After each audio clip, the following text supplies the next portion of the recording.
Alright, what's going on, everyone? Alright, so first video in a while. I was going to do one about, or get back into trying to do some videos for the races, but I haven't really done much racing. Um,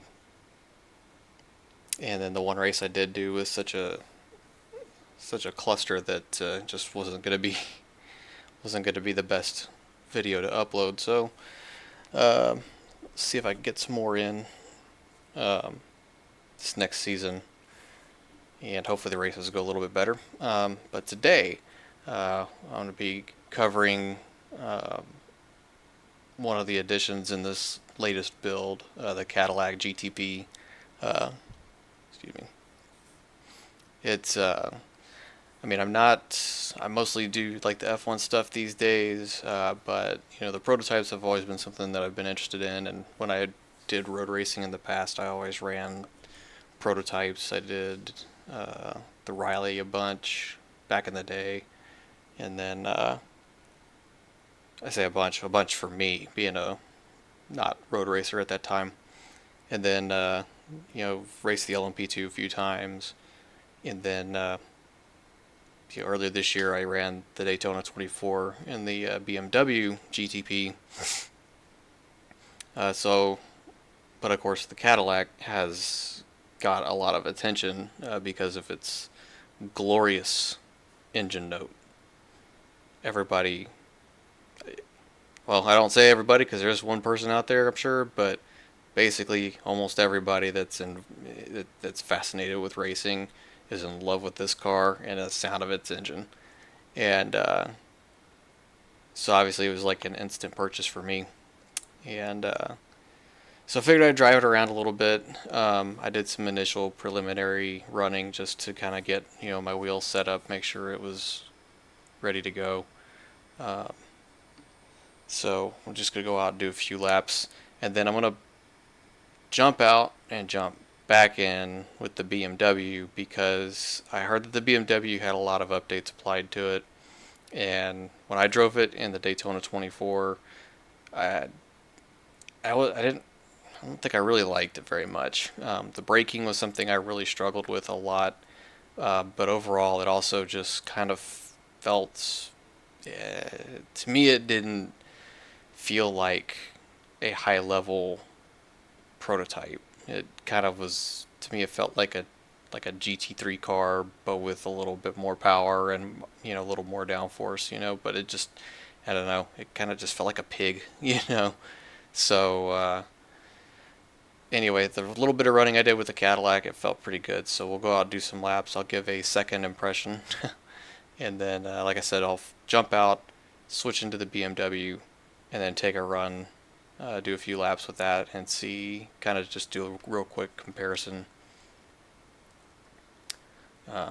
So one thing before we go out on track, setups. It shows fixed because it's the week 13 race. I just loaded up a test session from the week 13 prototype challenge that's going on. But it looks like there's quite a lot of options to change. Wish we had that in F1, but complicated garages scare people. Um, but one thing I did like with this is that we have not only brake adjustments, um, but we have brake migration. And as that was one of the first things that I picked up on with the BMW when I drove it a few months ago, was thinking to myself, man, I wish I had brake migration because I really, I don't want to put the brakes any higher because I would have issues with, like, if it was, the brake pressure, was too high or too low. Obviously, I'd lock up more. Lock the rears more, and make it unstable. And I was like, man, it'd be great to just have BMIG as an option like we do in F1, because then I could set the brakes to be mainly focused towards the rear, and then set the migration so that at the peak of brake pressure I have more forward brake, and then it backs off as I get out of the brake, you know. And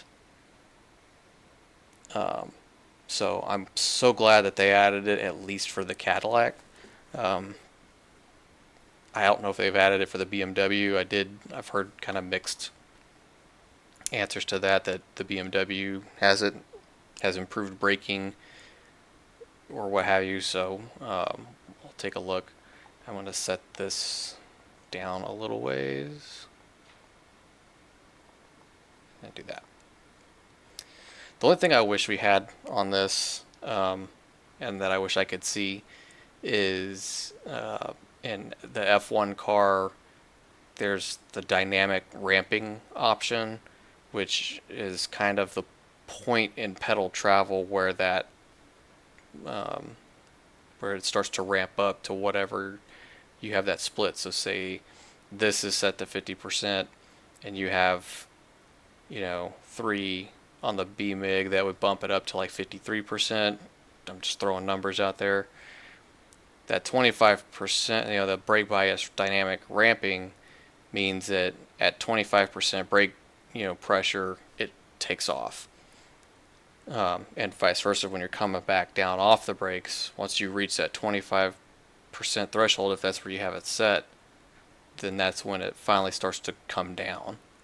So it can really help with, for example, if you have it at 50%, then it can cause some and you have a really low brake bias setting, it'll cause instability on the entry into the corner under braking once you get under that 50%, because as you're trailing off the brakes, you get to a point where you go under that 50%, and now that shift has gone to the rear, and it can cause some quick instability. So you want that set, at least in the F1 car, most of us have it set pretty low, anywhere from like 20 to 30% depending on the driver. I usually put it about 25%, because I want more of that lower end of the brake pressure range to be towards the rear and not as much towards the front, because by that point I'm trying to turn into the corner. So that's one thing I kind of either I wish we had that adjustment here, or at least I knew what the default pressure ramping is. So I would assume it's 50%. So, but we'll go out and run some laps real quick, and then, like I said, I'll jump in the BMW and then do a few laps and then kind of give my thoughts. And as you can tell, I do not have a livery loaded up for this car yet, so that will change soon. So here we go.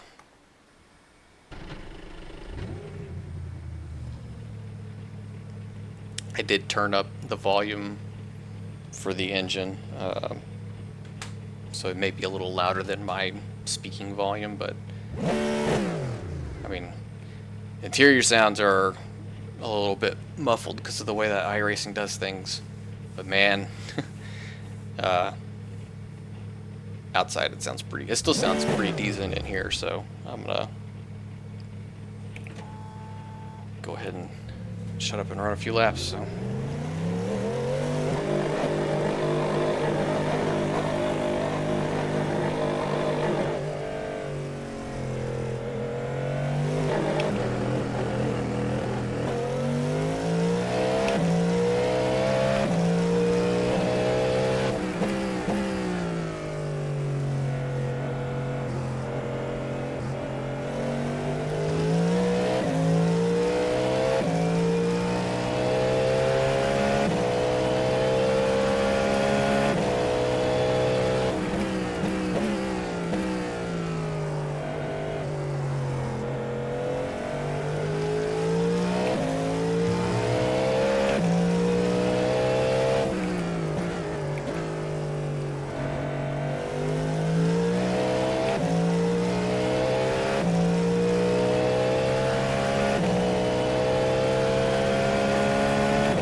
lap time was at 1:34.0.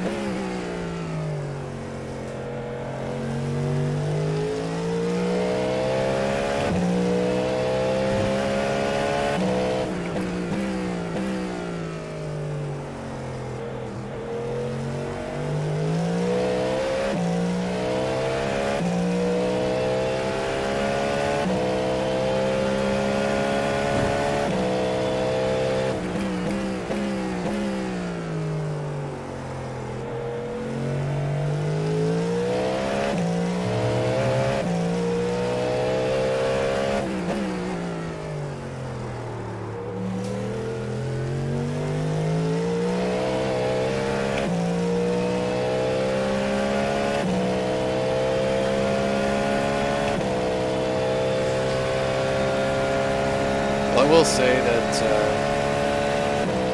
on cold tires, this thing has a surprising amount of grip.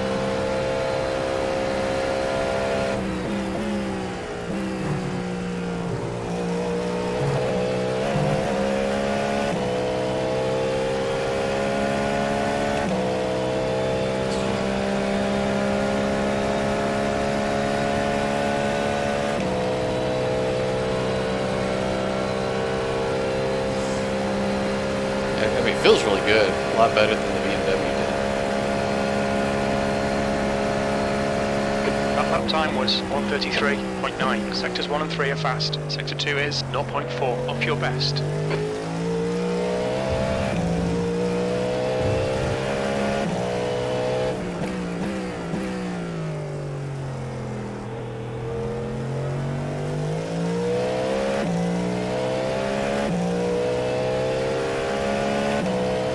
Could also be because I'm slow.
That lap was at 1:33.7. Sectors 1 and 3 are 1/10 off your best. Your sector 2 time is quick.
That lap was at 1:33.5. Sectors 1 and 2 are quick. Sector 3 time is fast.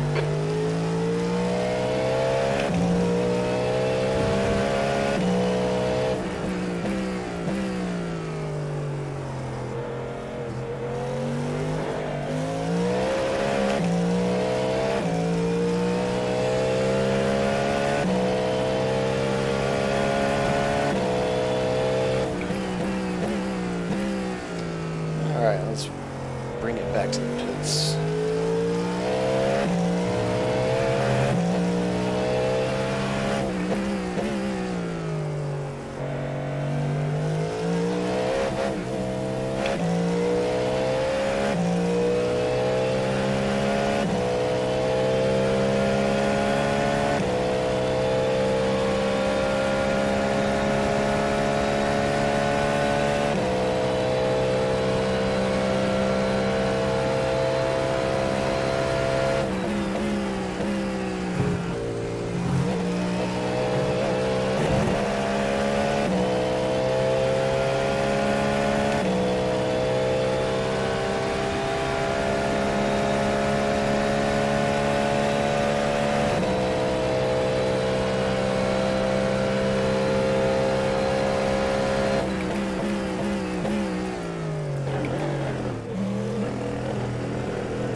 Yeah, so that was fun. Box in 5, 4, 3, 2, 1. Box now. And I don't really care to have him change tires. So that was fun. Car handles great. I mean, even just kind of compared to you know, my previous runs with the BMW, it's just, from what I remember, it handles completely differently. Like I said, the BMW really didn't feel like what I would have expected, like a high-end prototype to feel like. I guess in my mind, I thought maybe it'd be like a slower, heavier F1 car, you know? And I don't know, to me it felt more like driving a, you know, like a GT car, but faster. You know, it's really more like a faster GT car, I guess. And, but this, I almost felt right at home. You know, it definitely feels like, it kind of reminds me of the W12 in some ways, just from the fact that it's like right out of the gate. It feels too good, honestly. You know, but again, I'm probably like way off. I want to say in February we were running like 131s, so not a direct comparison to setups because this is the iRacing setup. I don't know what the fuel level's like versus what we ran in January. Conditions are probably a lot different, you know. Again, January probably wasn't 108-degree Fahrenheit track temp, but man, it was a lot of fun. You know, it's a really good car. It feels great to drive. And of course, the real important part is that.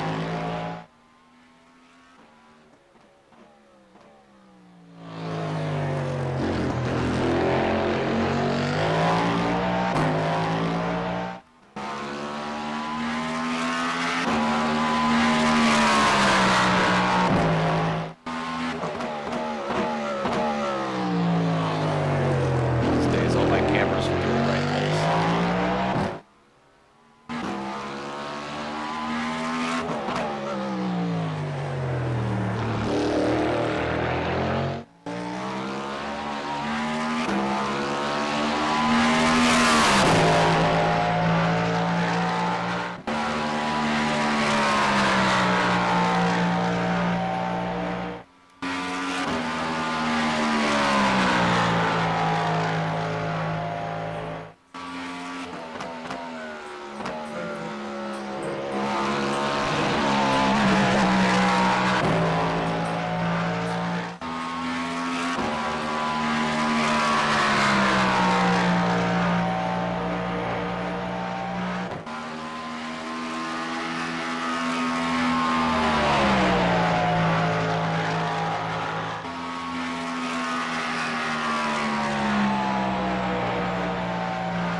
So yeah, Whew.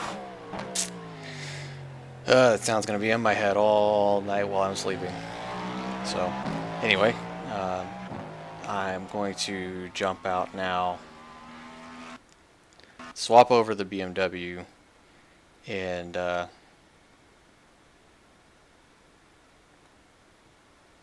see what changes were made and how it feels. All right, so we have the BMW. It does not have the BMIG. I don't know if that's realistic or not, or if that's something maybe they'll add later. Maybe it was an oversight. I don't know. But people have said that it drives better now, and that it's its braking is a little bit better. So, and as you can see, I still have my Daytona 24 team livery on the car. So, like I said, we'll just go run a few laps. I don't think the other thing I don't think they ever changed or fixed or whatever.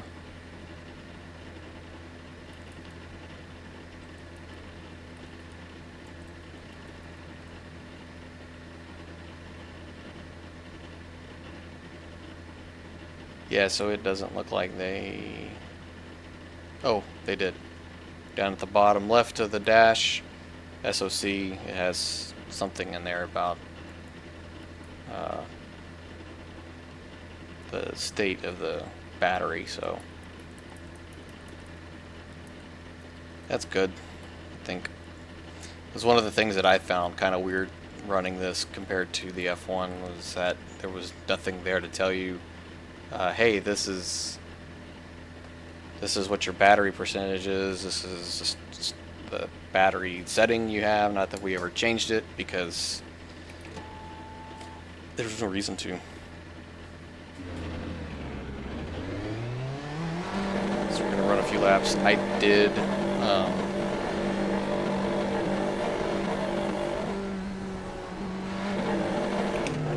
Switch to the AccuForce profile I used for Daytona.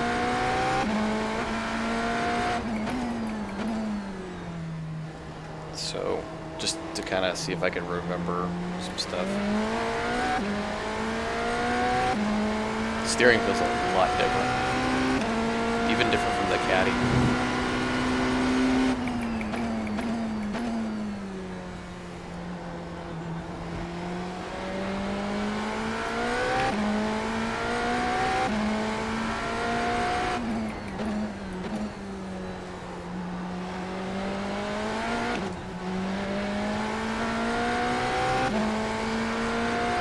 So, not nearly as sluggish it feels like on cold tires as it was before. I would say that part is very similar to the Cadillac.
To check the conditions in this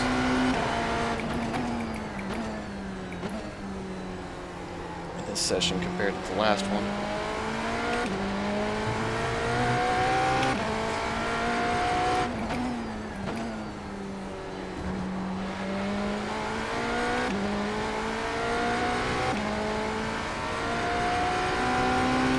Not that I'm doing any sort of a direct comparison as far as like lap time goes. Mostly just just comparing feel.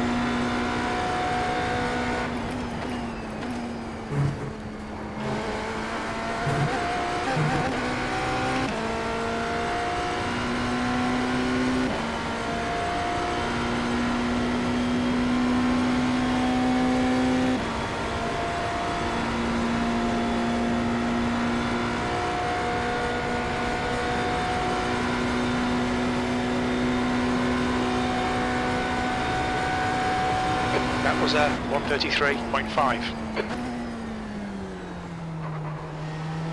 Oops.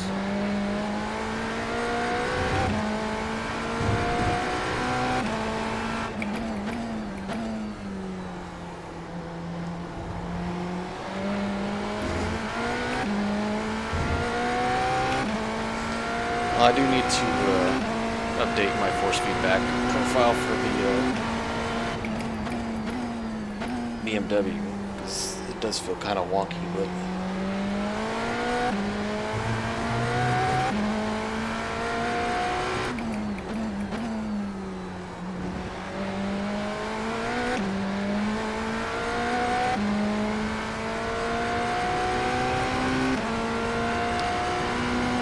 there were some things I learned that it changed between driving this and then driving the Cadillac, so I need to update this profile, I guess, if I decide to race this.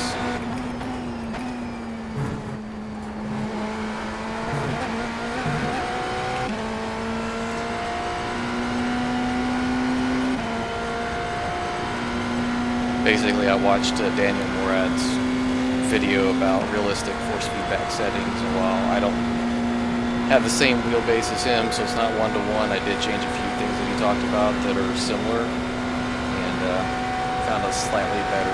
That lap was at 133.3. Slightly better feel than what I had before in the F1 car, so that's made every other car I've tried it with feel better.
Time was 132.9. Your times are good in all three sectors.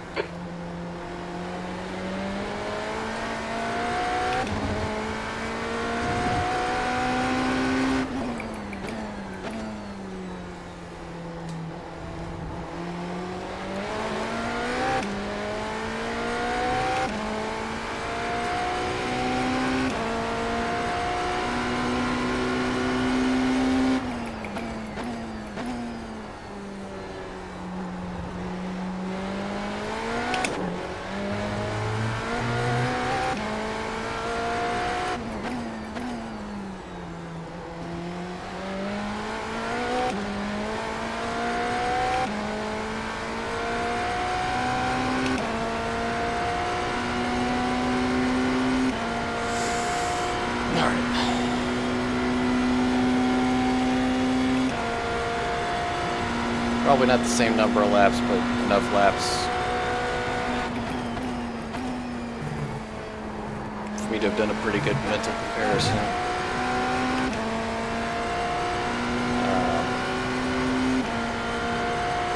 So just go ahead and pull it in and do a final review.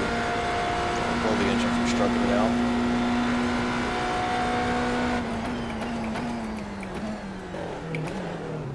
What's your speed? That's one of the things I screwed up in the 24-hour race.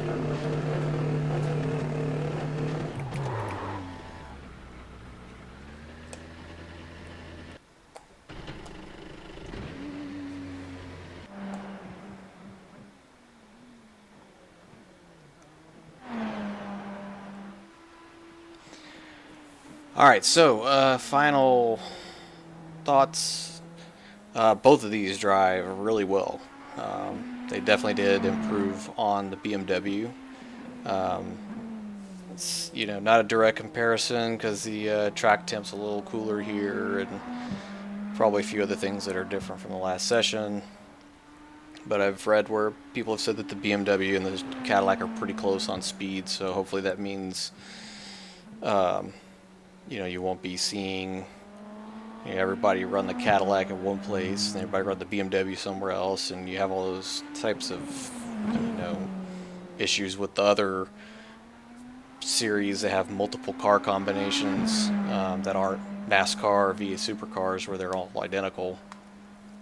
You know, with the GT3s, for example, there always seems to be one GT3 that is better than all the others for whatever reason. So yeah, I think I've heard the GT4s can be like that as well. So it's good that the Cadillac and the BMW, it seems to be, are fairly equal. I'm sure as the aliens get more running on them, eventually one will pop out as the dominant one, and that'll be the Highlander car. So, you know, there can only be one. And but for now, at least in the early days, sounds like they're both pretty close on speed, and they're both pretty enjoyable to drive, honestly. You know, like I said, I gotta adjust the profile, I think, for the BMW so that it's, you know, it feels a little bit better, but the Cadillac felt great. So that's my take on it as an F1 guy that's driving prototypes for the first time in a while. I will say that coming from that side of the road racing world, these cars have a hybrid system. It seems to be cut and paste from the Mercedes one for the F1 cars, except that Balanced, I think, it goes to 50% instead of 80%. And then the new for this build, they made it so that you can only change modes once per lap, and that change takes effect at the start-finish line. And that seems to mimic the way the McLaren's ERS system was after its big overhaul back in 2020. That got me started on iRacing again. So, you know, but other than that, the ERS system seems to be very simple, I guess, like the Mercedes one. The only thing I haven't quite figured out yet, and because I haven't really done a lot of testing, is at what point in your throttle application the hybrid system kicks in and starts boosting. You know, with the F1 cars, it's about 70. I want to say it's anywhere from like 75 to 80% is when it starts to kick in. With these cars, I haven't quite figured that out yet, but I'm sure I will. So yeah, great cars, enjoyable to drive. The Cadillac is awesome. It sounds great, looks good, drives great. Can't say enough about it. It's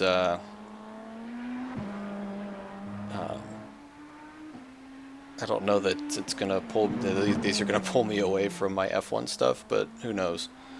We'll see what time looks like. You know, like I said, I think in another video maybe that, you know, things have just been super busy this year, so I haven't made it, you know, been able to put out videos like I used to. Haven't even been racing like I used to, so hopefully that can change this season. Because if nothing else, it'll hopefully help me stay engaged and get better at my kart racing that I've been doing. So yeah. Anyway, hope you guys enjoy this content, and hope you guys enjoy the cars. yeah, if you like what you see here, be sure to like and subscribe to the channel. So yeah, enjoy season 3, 2023, y'all.